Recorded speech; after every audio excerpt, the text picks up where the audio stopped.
ചായ.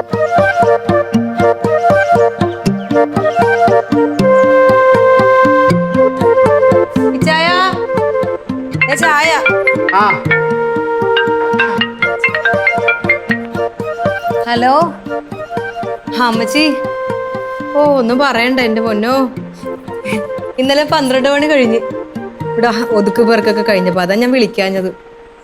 ആ മറ്റേ വീടിനെല്ലാം നല്ല സൗകര്യമുണ്ട്. പിന്നെ ഇത്രയും വലിയ വീട് ഇത്രയും ചെറിയ വാടക കിട്ടിയില്ലേ, അത് തന്നെ ഭയങ്കര ഭാഗ്യമെന്ന് അയച്ചാനൊക്കെ പറയുന്നത്. ആ അമ്മച്ചി എന്താ ഇങ്ങോട്ട് വരുന്നത്?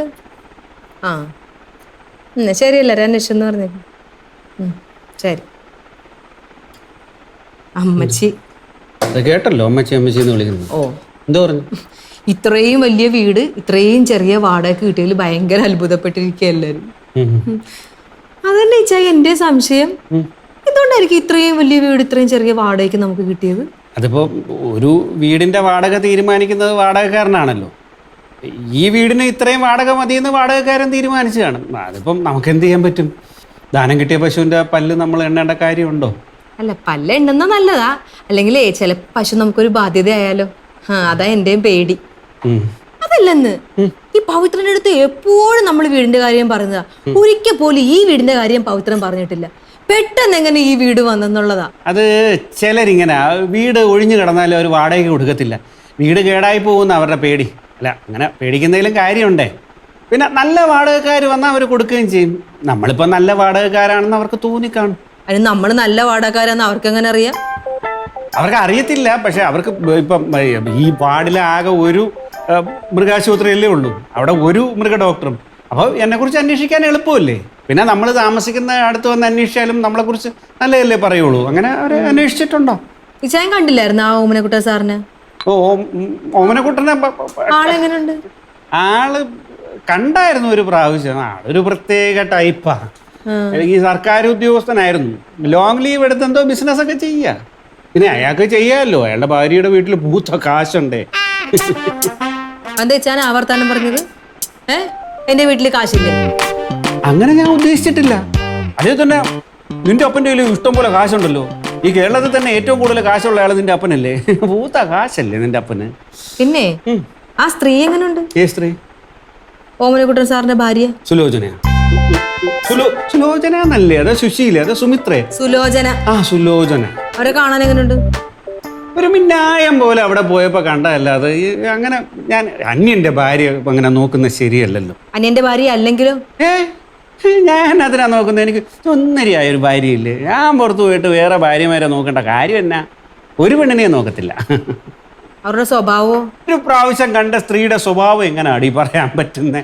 എന്നാടി ഇത്? എന്താന്ന് എനിക്കറിയാൻ പള്ളിച്ചായ. ഈ വീടിന്റെ അകത്തോട്ട് കേറിയപ്പോ തൊട്ട് ഒരു ഭയങ്കര ടെൻഷൻ. ടെൻഷൻ ഒന്നും അടിക്കണ്ടെന്നേ. എന്തായാലും രണ്ടുപേരും കൂടെ ഇന്നിങ്ങോട്ട് വരുമല്ലോ. ഒറ്റ നോട്ടത്തിൽ അവരുടെ സ്വഭാവം എന്താന്ന് ഞാൻ പറഞ്ഞുതരാം. പെണ്ണുങ്ങളെ ഒറ്റ നോട്ടത്തിൽ കണ്ടു കഴിഞ്ഞാൽ അവരുടെ സ്വഭാവം കംപ്ലീറ്റ് അറിയാനുള്ള ഒരു കഴിവ് ദൈവം എനിക്ക് തന്നിട്ടുണ്ട്.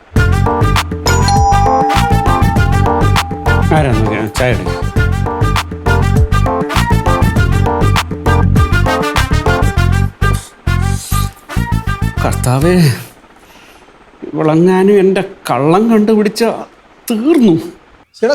വീടാണല്ലോ പവിത്ര. എന്തുണ്ട് എന്റെ അലിസ? എങ്ങനെയുണ്ട് പുതിയ താമസമൊക്കെ? സൗകര്യങ്ങളൊക്കെ ഉണ്ടല്ലോ അല്ലേ? ഇന്നലെ ഇങ്ങോട്ട് വന്നല്ലേ ഉള്ളു. ഒരാഴ്ച ഒന്ന് താമസിച്ച് നോക്കട്ടെ, എന്നിട്ട് പറയാം വിശേഷമൊക്കെ. പിന്നെ വേറൊരു കാര്യം, പവിത്രൻ ഒരാളുടെ നിർബന്ധത്തിലാണ് നല്ലൊരു വീട് കളഞ്ഞിട്ട് ഈ വീട്ടിൽ താമസിക്കാൻ വേണ്ടി വന്നത്. ഇവിടെ ഇനി എന്ത് പ്രശ്നം ഉണ്ടായാലും അതിന്റെ പൂർണ്ണ ഉത്തരവാദി പവിത്രൻ മാത്രമായിരിക്കും. അത് എന്നാ വർത്താനാന്നേ പറഞ്ഞു. ആ മറ്റേ വീട് മാറണമെന്ന് പറഞ്ഞിട്ട് വാശി പിടിച്ച ആരാ? ആലീസാണോ? അതിനു മുമ്പ് ഞാനൊരു 3-4 വീട് കൊണ്ടൊന്ന് കാണിച്ചു. ഇതൊന്നും ആലീസിന് അങ്ങോട്ട് ഇഷ്ടപ്പെടുന്നില്ല. ഈ വീടിന്റെ കാര്യം അങ്ങ് പറഞ്ഞതേ ഉള്ളൂ. അന്നേരം ആലീസിനും ഇഷ്ടമായി, സാറ് സമ്മതിക്കുകയും ചെയ്തു. അതാ പവിത്രൻ എനിക്ക് ഇപ്പോഴും വിശ്വാസമാവാത്തത്. എന്ത് കാര്യം പറഞ്ഞാലും വേണ്ട വേണ്ട എന്ന് പറയുന്ന ആള് ഈ വീടിന്റെ കാര്യം പറഞ്ഞപ്പോ അപ്പൊ തന്നെ ഓക്കെ പറഞ്ഞ്. അതിലെന്തോ ഒരു മറിമായം ഇല്ലേ? എന്നാ മറിമായോ? അതിനകത്ത് ഒരു മറിമായവും ഇല്ല. നമസ്കാരം സാർ. നമസ്കാരം. ഞാൻ ചോദിക്കുമായിരുന്നേ, പുതിയ വീടാണ്, എങ്ങനെയുള്ള സൗകര്യങ്ങളൊക്കെ ഉണ്ടോന്ന് ഞാൻ ഇങ്ങനെ ചോദിച്ചോണ്ടിരിക്കുവായിരുന്നു. നല്ല സൗകര്യമുണ്ട്, മനോഹരമായിട്ടുണ്ട്. അതാണ്. പിന്നെ പവിത്രനൊരു കാര്യം ഏറ്റതല്ലേ, അതുകൊണ്ട് എനിക്കൊരു സംശയമില്ല. Thank you. എന്താണ് നമ്മളെ നോക്കിയിരിക്കുന്നത്? ആദ്യമായിട്ട് പവിത്ര വീട്ടിൽ വന്നതല്ലേ, ഒരു ചായ ഇട്ടോട്ടെ, നമ്മുടെ ഗസ്റ്റ് അല്ലേ? ഓ ചായ വേണോ കോഫി വേണോ? കോഫി ആയിക്കോട്ടെ. ഇച്ചാൻ വേണോ? എനിക്ക് വേണ്ട, മധുരം കൂട്ടി. ഓ ഭയങ്കര സന്തോഷത്തിലാണല്ലോ. ഒരു കാര്യം പറഞ്ഞേക്കാം, ആലിസ് തിരിച്ചും മറിച്ചും ഒക്കെ ചോദിക്കും ഈ വീട് എനിക്ക് അറിയാവോന്ന്. അപ്പോഴും പറഞ്ഞേക്കണം, എനിക്ക് ഈ വീടുമായിട്ട് യാതൊരു പരിചയവും, ഇതിലെ ഓണറെ ഒന്നും എനിക്ക് അറിയില്ല എന്ന്. നിങ്ങൾ ധൈര്യമായിട്ടിരിക്കും, ഞാൻ അങ്ങ് പറഞ്ഞ് ഏൽപ്പിച്ചാ പോരെ. അതായത് ഈ സാറിന് ഈ വീട് അറിയത്തില്ല. ഇതിന്റെ മുതലാളിയായ ഓമനക്കുട്ട സാറിന് അറിയത്തേ ഇല്ല. പിന്നെ അദ്ദേഹത്തിന്റെ ഭാര്യ സുലോചന, അവരെ സാറ് കണ്ടിട്ട് പോലുമില്ല. ഈ സാധനം പറഞ്ഞ് അങ്ങ് ഏൽപ്പിച്ചാ പോരെ. ഞാൻ ഇത് എന്നോടല്ല പറയേണ്ടത്, അവളോട് പറയണം. അവൾക്ക് എപ്പോഴൊക്കെ സംശയം തോന്നും അപ്പോഴൊക്കെ ഇത് പറഞ്ഞുകൊണ്ടേയിരിക്കണം. അത് ഞാൻ ഏറ്റു. ഓമനക്കുട്ടനെ പരിചയമുണ്ടെന്ന് പറഞ്ഞാലും കുഴപ്പമില്ല. സുലോചന എങ്ങാനും എനിക്ക് അറിയാമെന്ന് അവൾ അറിഞ്ഞ അതോടുകൂടി മൃഗാശുപത്രിയിൽ വേറെ ഡോക്ടറെ അന്വേഷിക്കേണ്ടി വരും. സംഗതി പറയാൻ എളുപ്പമാ. ആള് ആലീസാ. ഇതെങ്ങാനും ആലീസ് അറിഞ്ഞ മൊത്തം കുളമാവും. പിന്നെ വേറൊരു കാര്യം, ഈ സത്യാവസ്ഥകളെല്ലാം ആലീസ് അറിയുന്ന സമയം വരുവാണെങ്കിൽ ആ നിമിഷം എനിക്കൊരു ഫോൺ ചെയ്തേക്കണം. ഉറപ്പായിട്ടും. അപ്പോഴേക്കും പറഞ്ഞെങ്കിൽ എത്തിയേക്കണം. പണഞ്ഞെങ്കിൽ വരാൻ വേണ്ടിയിട്ടല്ല, ആ നിമിഷം എനിക്ക് കളം പാളാൻ വേണ്ടിയിട്ടാ. എന്റെ പൊന്നു ഡോക്ടറെ, എനിക്ക് ഈ കാണുന്നത് തണ്ടും തടിയും മാത്രമേ ഉള്ളൂ. ജീവനിൽ കൊതിയുള്ള ഒരു ചെറുപ്പക്കാരനാണ് ഞാൻ. പിന്നെ വേറൊരു കാര്യം, ഓമനക്കുട്ട സാറിനോട് ഇതെല്ലാം പറഞ്ഞിട്ടുണ്ടല്ലോ അല്ലേ? അല്ല, പുള്ളിയാണല്ലോ ആവശ്യക്കാരൻ. അപ്പൊ ഈ സംഗതി പുറത്തറിയാതിരിക്കാനുള്ള കടമയും പുള്ളി കണ്ടെത്താൻ ചെയ്യണം. ഓമനക്കുട്ടൻ്റെ അടുത്ത് ഞാൻ പറഞ്ഞിട്ടുണ്ട്. ഓമനക്കുട്ടൻ ഇത് സുലോചനയോട് പറയാന്നാ പറഞ്ഞത്. വരണടുത്ത് വെച്ച് കാണാം. അല്ല പിന്നെ ഓമനക്കുട്ടാ. ഹലോ, അതെ ഓമനക്കുട്ടൻ. ആരാ? ഹരിദാസാ. എടാ, ഞാൻ നിന്നെ അങ്ങോട്ട് വിളിക്കാൻ ഇരിക്കുകയായിരുന്നു. എടാ, നീ ഇന്നലെ പറഞ്ഞ ആ സ്ഥലമില്ലേ, ഞാൻ പോയി നോക്കിയായിരുന്നു. അവിടെ 4 ലക്ഷം രൂപയൊന്നും ഇല്ല കേട്ടാ സെന്റിന്. നീ വല്ല നടക്കണ വിലയുണ്ടെങ്കിൽ പറയടേ.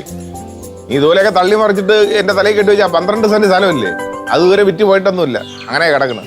അത് സുലോചനയുടെ കാശ് കൊണ്ടാ വാങ്ങിയത്. അവളാണെങ്കിൽ ഡെയിലി ഇവിടെ കിടന്ന് ചീത്ത വിളി.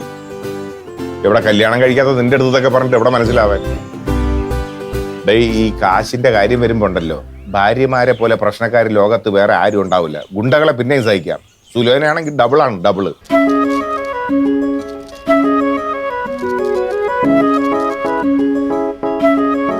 ബെസ്റ്റ്. സുലോചന, ഈ അടുക്കള ജോലി ഇതുവരെ കഴിഞ്ഞില്ലേ? ഇതൊക്കെ തീർത്തിട്ട് നീ എപ്പോഴാണ് അവന്റെ അടുത്ത് പോകാൻ പോണ? ജോർജ് കുട്ടിയുടെ അടുത്ത്. എന്റെ കുട്ടേട്ടാ, കൂട്ടുകാരനെ കാണാൻ അത്ര ധൃതിയായെങ്കിലേ ഈ അടുക്കള പണിയിൽ എന്നെ ഒന്ന് സഹായിക്കും. അതെങ്ങനെയാ? നേരം വെളുക്കുമ്പോ മൊബൈൽ എടുത്തു വെച്ച് ഒരിക്കലും നടക്കാത്ത കാര്യങ്ങൾ ചിന്തിച്ചുകൊണ്ടിരിക്കലല്ലേ പണി. സുലോചന, നീ അത് പറയരുത്. അങ്ങനെ ചാടിക്കയറി ഒരു സുപ്രഭാതത്തിൽ ആരും രക്ഷപ്പെടുകയൊന്നുമില്ല. അങ്ങനെ വല്ലവരും രക്ഷപ്പെടണമെങ്കിൽ അവർക്ക് ലോട്ടറി വല്ലതും അടിക്കണം. സുലോചന, നിനക്കറിയാവോ, നമ്മൾ ഇന്ന് കാണുന്ന പല വലിയ മനുഷ്യർ ഈ നിലയിലെത്തിയത് എങ്ങനെയാണെന്നറിയാവോ? അവര് പല സാധ്യതകളും ആലോചിക്കും. എന്നിട്ട് അത് പരസ്പരം ചർച്ച ചെയ്തിട്ട് അതിൻ്റെ കുറ്റങ്ങളും കുറവുകളും പരിഹരിച്ച് അത് പരിഹാരം ഉണ്ടാക്കിയതിന് ശേഷമാണ് ഇന്ന് കാണുന്ന ഈ നിലയിലാവണത്. പക്ഷേ കുട്ടേട്ടന്റെ ആലോചനയും ചർച്ചയും തുടങ്ങിയിട്ട് വർഷങ്ങൾ കുറെ ആയില്ലേ, ഇതുവരെ ഒന്നും നടന്നില്ലല്ലോ. സുലേന, നീ ഇതടുത്ത് ഞാൻ പലപ്പോഴും പറഞ്ഞിട്ടുണ്ടേ ഇങ്ങനെ ഇട്ട് കളിയാകില്ലെന്ന്. നാളെ ഞാൻ ഈ ബിസിനസ് ചെയ്ത് വലിയൊരു കോടീശ്വരനായി കഴിഞ്ഞാൽ അതിന്റെ ആ ബിസിനസിന്റെ ഗുണഫലങ്ങൾ അനുഭവിക്കുന്ന ആരാണ്? നീയല്ലടി. അയ്യോ, എനിക്ക് വളരെ കുറച്ച് ആഗ്രഹങ്ങളേ ഉള്ളേ. ആ ആഗ്രഹങ്ങളോട് ഞാൻ ജീവിച്ചു പൊക്കോളാം. നല്ല വൃത്തിയുള്ള ഒരു സർക്കാർ ജോലി ഉണ്ടായിട്ടും അതും കളഞ്ഞ് ലീവ് എടുത്ത് കോടീശ്വരനാകാൻ നടക്കുന്ന ആദ്യത്തെ മണ്ടൻ നിങ്ങളായിരിക്കും. മണ്ടനാ? നടക്കാലോ. ഭാര്യ വീട്ടിൽ കാശുണ്ടെങ്കിൽ ഏത് ഓമനക്കുട്ടനും സ്വപ്നം കാണാമല്ലോ. അത് ശരി. അവള് പറഞ്ഞു പറഞ്ഞ് അവിടെ തന്നെ കൊണ്ടങ്ങ് എത്തിച്ച്. അങ്ങനെ വിട്ടാൽ ശരിയാവത്തില്ലല്ലോ. സുലേണ്ട, ഞാൻ നിന്റെ അടുത്ത് പലതവണ പറഞ്ഞിട്ടുണ്ടേ നമുക്കിടയിൽ മാതിരി ഇത്തരം വർത്തമാനങ്ങൾ വേണ്ടാന്ന്. എടി, ഭാര്യയുടെ കാശ് എന്ന് പറഞ്ഞാൽ അത് ഭർത്താവിന്റെയും കാശ് കൂടെയാണ്. അതുപോലെ ഭർത്താവിന്റെ കാശ് എന്ന് പറഞ്ഞാൽ ഭാര്യയുടെയും. ഭർത്താവിന്റെ കാശ് കാണിക്കും, ഞാനൊന്ന് കാണട്ടെ. അച്ഛൻ ഈ വീട് എന്റെ പേരിൽ എഴുതി വെച്ചോണ്ട് നമ്മൾ സുഖമായിട്ട് ജീവിക്കുന്നു. അല്ലെങ്കിലേ വല്ല വാടക വീട്ടിൽ പോയി താമസിക്കേണ്ടി വന്നേനെ. അച്ഛന്മാരും മക്കൾക്ക് വീട് വെച്ച് കൊടുക്കണ ഒരു നാട്ടുകിടപ്പല്ലേ, അതിലിപ്പോ എന്തോന്ന് പുതുമ? ഒന്നുമില്ലെങ്കിൽ അങ്ങേര് ഇവിടെ കയറി വരുമ്പോ ഞാനൊന്നും സഹിക്കല്ലേടി. സഹിക്കണം, സഹിച്ചല്ലേ പറ്റൂ. എന്റെ കുട്ടേട്ടാ, ഈ ബിസിനസ് ഒന്നും പറഞ്ഞ് നടക്കാതെ ആ ജോലിക്ക് തിരിച്ചു കയറിക്കൂടെ? മാസാമാസം ശമ്പളം വാങ്ങി സുഖമായിട്ട് ജീവിച്ചുകൂടി. എന്റെ സുലി, സർക്കാർ ജോലി എന്ന് പറഞ്ഞാൽ പണ്ടത്തെ പോലെയൊന്നുമല്ല. അതുകൊണ്ടൊന്നും രക്ഷപ്പെടാനൊന്നും പോണില്ല. എങ്ങനെയെങ്കിലും ഒരു ബിസിനസ് ചെയ്ത് കോടീശ്വരനാകണം, അതാണ് എന്റെ സ്വപ്നം. സ്വപ്നം കാണാനും എന്റെ കാശല്ലേ ചെലവാക്കേണ്ടത്. ആഹാ, പിന്നെയും വന്ന് കാശിന്റെ കാര്യം. കണ്ടേ, ജോർജ് കുട്ടിയുടെ അടുത്ത് പോയിട്ട് ഇമാതിരി വർത്തമാനം അങ്ങനെ അവിടെ വെച്ച് പറഞ്ഞ അതോടെ തീർന്ന് നമ്മൾ തമ്മിലുള്ള ബന്ധം. ഇടി, അവൻ എന്നെ ഭയങ്കര ബഹുമാനമാണ്. ഈ ബഹുമാനത്തിന്റെ പേരിലാണല്ലോ പണ്ട് നമ്മുടെ കല്യാണത്തിന് ജോർജ് കുട്ടി ഇളനിലക്കാരനായിട്ട് നിന്നു. അന്ന് തുടങ്ങിയത് എന്റെ കഷ്ടകാലം. ഇമാതിരി വർത്തമാനം ഒന്നും അവിടെ ചെന്ന് പറഞ്ഞോളല്ലേ. ജോർജ് കുട്ടിക്ക് നമ്മളെയും അറിയത്തില്ല, നമുക്ക് ജോർജ് കുട്ടിയെ അറിയത്തില്ല. എങ്ങാനും ആലീസ് അറിഞ്ഞ അവിടെ കൊലപാതകം നടക്കും. ഇടി ആ വീട് വാടകയ്ക്ക് പോകാൻ വേറൊരു വഴിയും കാണാത്തതുകൊണ്ട് വെച്ചലയ്ക്ക് ഒരു കള്ളമായത്. ഒന്ന് സൂക്ഷിച്ചോണേ. എൻ്റെ കാര്യം ഓർത്ത് കുട്ടേട്ടൻ പേടിക്കണ്ട. ഞാൻ ഇതൊക്കെ ഒരുപാട് കണ്ടതാ. ആലീസിനെ വളച്ചൊടിച്ച് കുപ്പിയിലാക്കി ഞാൻ കൈ തരാം. അത് മതി. പക്ഷേ നീ വിചാരിക്കും പോലെ അത്ര എളുപ്പമൊന്നുമല്ല. ഈ ആലീസ് ഒരു സംഭവം എന്നാണ് ജോർജ് കുട്ടി പറഞ്ഞത്. ഈ സംശയരോഗം കണ്ടുപിടിച്ചത് ഈ ആലീസ് എന്നാണ് എനിക്ക് തോന്നുന്നത്. സത്യം പറയല്ലേ പവിത്ര, ഇച്ചായനൊരു വിചാരമുണ്ട്, എനിക്ക് ഇച്ചായനെ സംശയമാണ്. സത്യം പറഞ്ഞ എനിക്ക് ഇച്ചായനെ അല്ല സംശയം, ഈ വായി നോക്കി നടക്കുന്ന പെണ്ണുങ്ങളെയാ.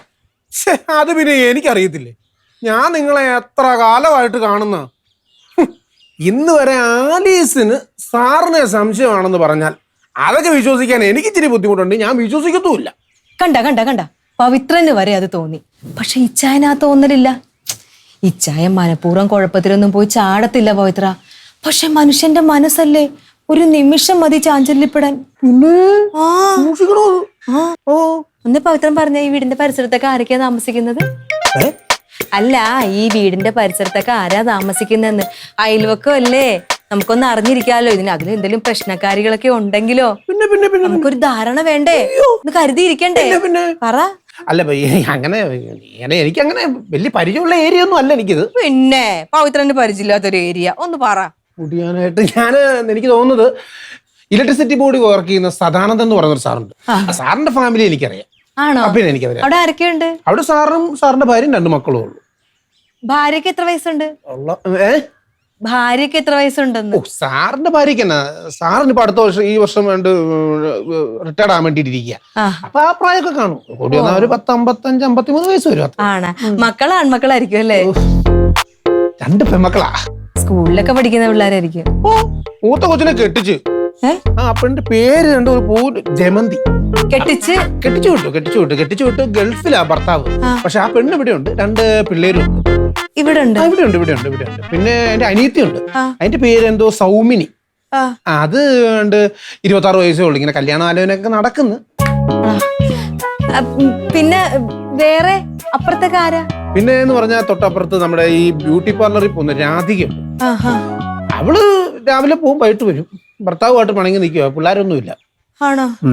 എന്റെ ഭർത്താവേ, പടം മേടിച്ച് പന്തളത്തിൽ വന്നപ്പോ പന്തം കൊടുത്തി പടം എന്ന് പറഞ്ഞ പോലെ ഇപ്പോല്ല.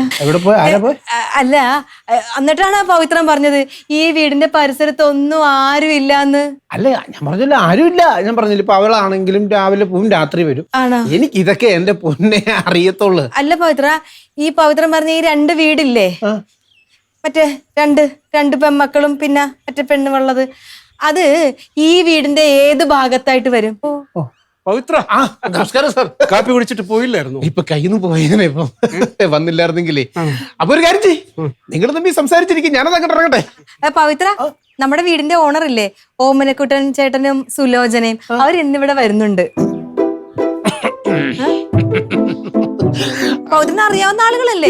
പിന്നെ നല്ല കൂട്ടരാണല്ലോ. ആണോ? എന്ത് സംശയിക്കുന്ന നല്ല കൂട്ടരാ. കുഴപ്പക്കാരൊന്നും അല്ലല്ലോ അല്ലേ? ഒരു കുഴപ്പക്കാരുമില്ല. സത്യം പറഞ്ഞാൽ ഈ നമ്മുടെ ഈ ഓമനക്കുട്ട സാറിന് ഗവൺമെന്റ് ജോലിയൊക്കെ ഉണ്ടെങ്കിലും പുള്ളി അതൊക്കെ ലീവ് എടുത്തിട്ട് പുള്ളി ബിസിനസിന്റെ പുറകെ നടക്കുക. പിന്നെ പുള്ളിയുടെ ഭാര്യ സുലോചന നല്ല തങ്കപ്പെട്ട സ്ത്രീയാവട്ടോ. അച്ചടക്കം.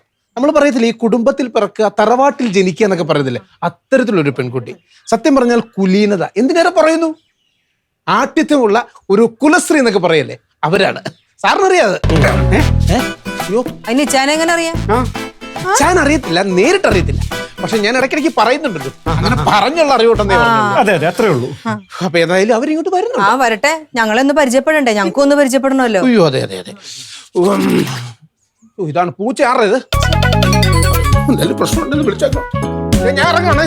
പൂച്ചനെ കണ്ടോ? പൂച്ച വരുവോ പോവൊക്കെ ചെയ്യും. പക്ഷെ പോയി കാണും. എന്താ ആലോചിക്കുന്നേ? ഇങ്ങോട്ട് വന്ന് എനിക്കൊരു കാര്യം പറയണം. ഒന്ന് വരാൻ.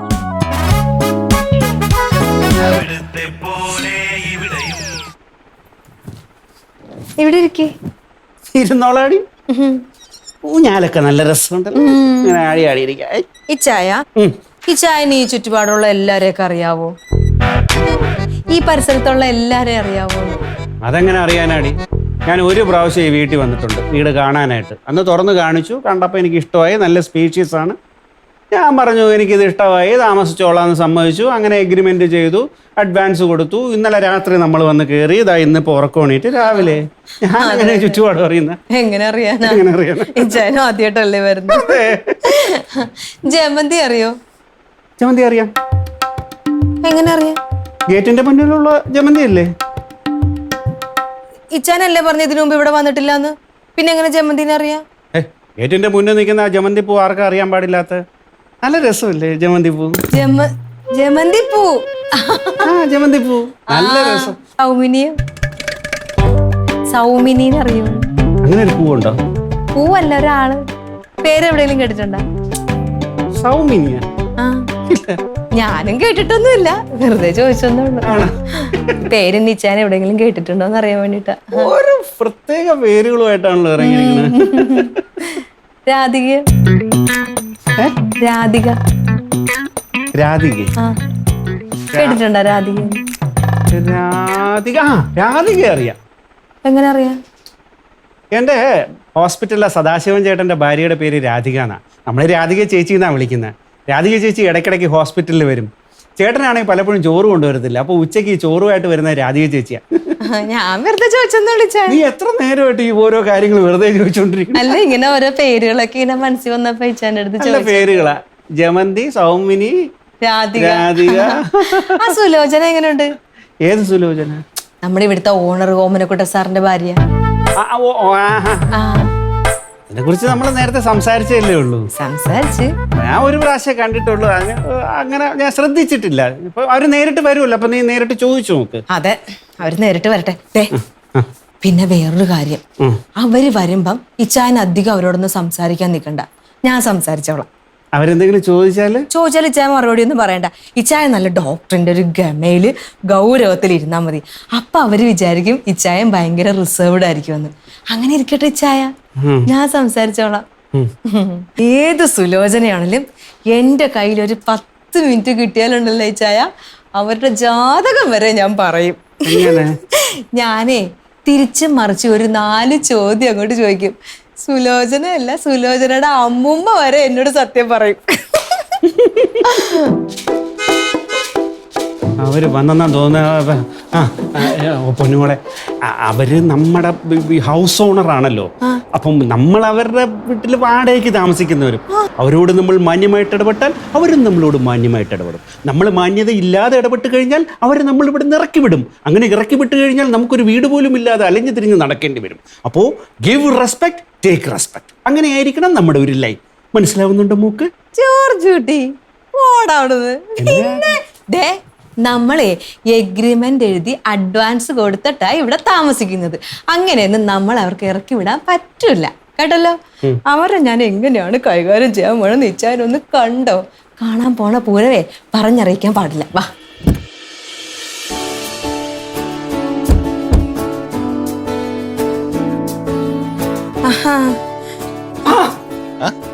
അയ്യോ, ഇതാരൊക്കെയാ? ഓമനക്കുട്ടൻ സാറും സുലോചനയല്ലേ? കേറി വരൂ. അറിയാലോ, പിന്നെ എന്തിനാ എടുത്തെടുത്ത് പേര് പറയുന്നത്? കാണുമ്പോ നമുക്കൊരു ആവശ്യം വരില്ലേ? ഡോക്ടർ നമസ്കാരം. നമസ്കാരം. നമസ്കാരം. ആലിസ, എന്തൊക്കെയുണ്ട് വിശേഷം? സുഖല്ലേ? ഓ, നല്ല വിശേഷം. അകത്തേക്ക് വരൂ. വേണ്ട, ഇവിടെ ഇരിക്കാം. ഇവിടെ ആകുമ്പോ കാറ്റുണ്ട്, പിന്നെ പ്രകൃതി രമണീയത. ഇത് മതി, ഇവിടെ ഇരുന്നാ മതി.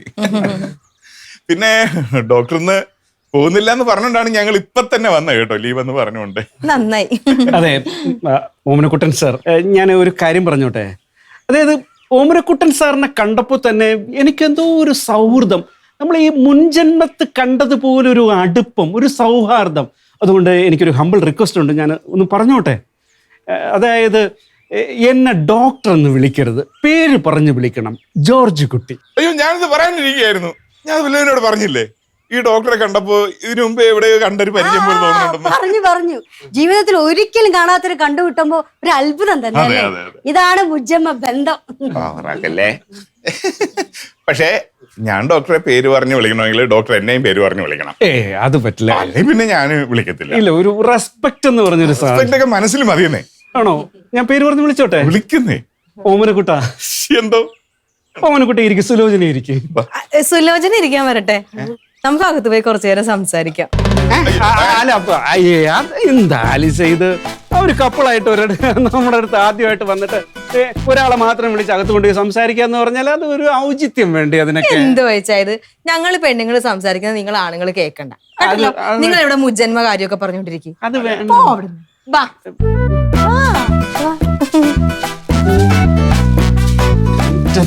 ദൈവമേ, ആലീസ് സുലോചനെ വിളിച്ചോണ്ട് പോയിട്ടുണ്ട്. നിന്നെ പരിചയമുണ്ടെന്ന് അറിഞ്ഞാലും കുഴപ്പമില്ല, സുലോചനെ എങ്ങാനും എനിക്കറിയാന്ന് അവൾ അറിഞ്ഞ അതോടെ എന്റെ കാര്യം തീർന്ന്. പേടിക്കണ്ടെന്നേ, ഞാൻ ക്ലാസ് എടുത്ത് കൊടുത്തിട്ടുണ്ട്. നിന്നോട് ക്ലാസ് എടുത്ത് കൊടുക്കാനാണോ പറഞ്ഞ് മനസ്സിലാക്കണ്ടേ? പറഞ്ഞു മനസ്സിലാക്കിയെന്നാ പറഞ്ഞേ. കുഴപ്പമില്ല. ആൾ ആലീസാണ്. ഏതൊക്കെ വഴിയിലൂടെ സഞ്ചരിച്ച് ഇത് പൊട്ടിക്കുമെന്ന് നമുക്ക് പറയാൻ പറ്റത്തില്ല. കർത്താവേ കാത്തോണേ. നീ എന്തിനാ അങ്ങോട്ട് നോക്കണേ? കർത്താവ് എവിടെ നിന്ന് കാക്കുമെന്ന് നോക്കിയതാ.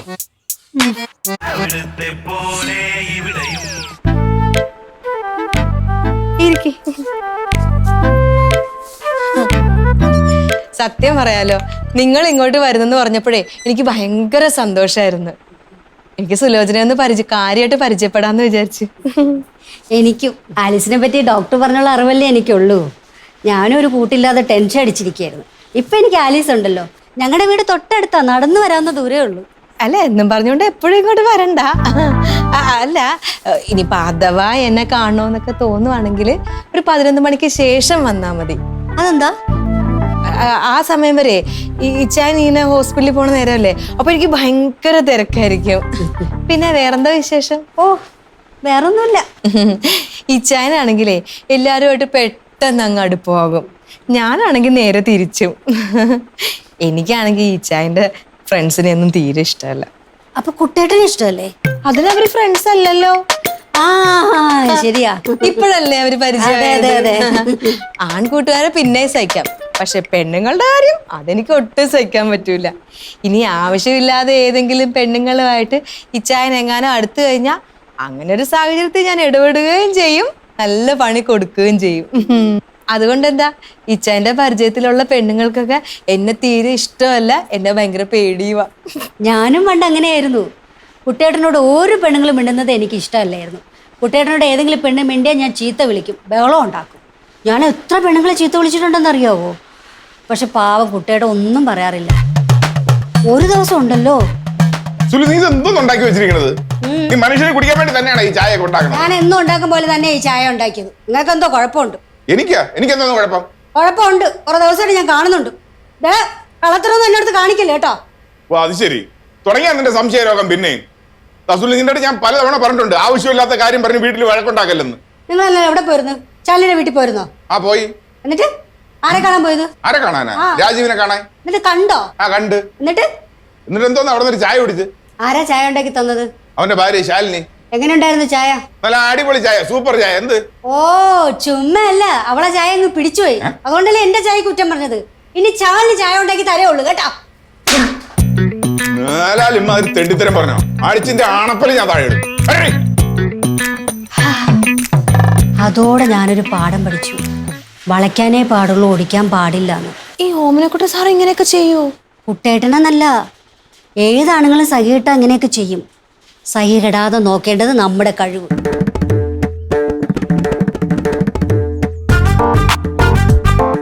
ജോർജ് കുട്ടി, അതൊന്നും സൗണ്ട് ഒന്നും കേൾക്കണില്ലല്ലോ. എന്തോ ആയിരിക്കും സംഭവിച്ചത്? ഒന്നും പറയാൻ പറ്റില്ല. ആലീസ് സൈലന്റ് ആയിട്ട് ചിലപ്പോൾ വർക്കൗട്ട് ചെയ്തെടുക്കും. ഓമനക്കുട്ടാ, നിനക്ക് വേണ്ടിയാ ഞാൻ ഈ റിസ്ക് എടുത്തത്. എനിക്ക് എന്തെങ്കിലും സംഭവിക്കുകയാണെങ്കിൽ അതിന്റെ ഫുൾ റെസ്പോൺസിബിലിറ്റി നിനക്കായിരിക്കും.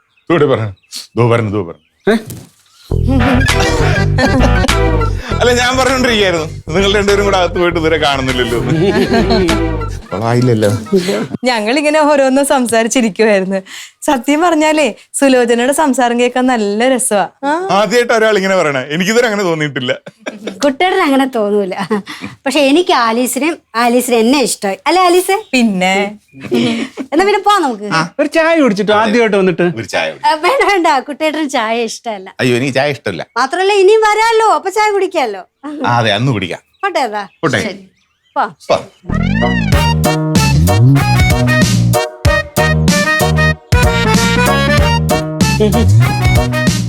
ഞാനൊരു കാര്യം ചോദിക്കട്ടെ?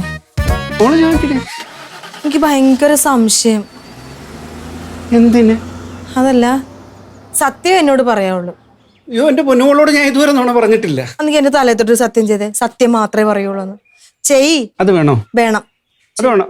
ആ വേണം. ചെയ് ചെയ്. സത്യം മാത്രമേ പറയൂ. ഇച്ചായനെ എപ്പോഴെങ്കിലും എന്നോട് ദേഷ്യം തോന്നിയിട്ടുണ്ടോ? അയ്യോ, എന്റെ പൊന്നുമോളോട് എനിക്ക് എപ്പോഴെങ്കിലും ദേഷ്യം തോന്നുവോടാ? എന്നാടേ? അല്ല ഇച്ചായ, ഞാൻ ഇങ്ങനെ വഴക്ക് വീട്ട് ബഹളവും വെച്ചൊക്കെയല്ലേ ഇങ്ങനെ നടക്കണത്. അപ്പൊ എപ്പോഴെങ്കിലും ഒരു ഇത്തിരി ദേഷ്യം.